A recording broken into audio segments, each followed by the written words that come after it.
نیمکت کنار فواره نور، یه بهونه واسه از تو گفتنه، جای خالی تو گریه آوره، مرگ لحظه های شیرین منه.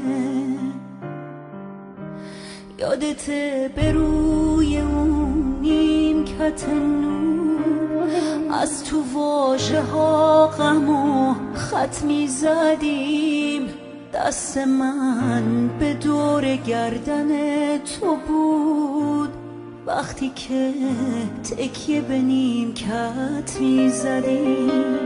دورمون پرنده ها بودن و عشق با نگاه من و تو یکی شد.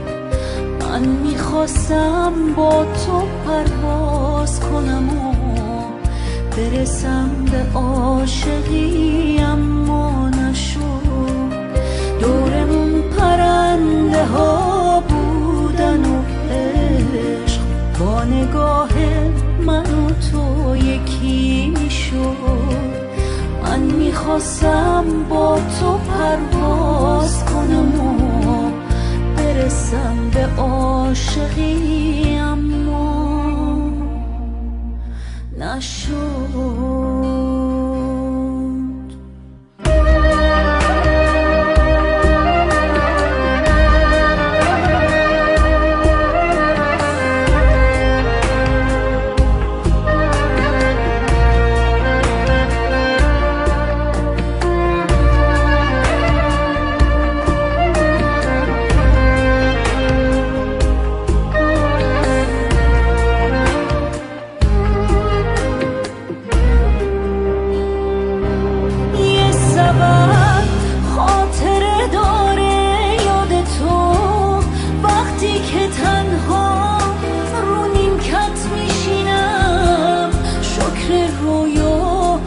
هنوزم میتونم توی رویا روی ما تو ببینم.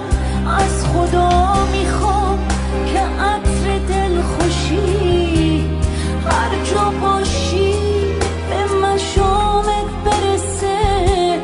ممنونم از شب رویا که بازم وقت دلتنگی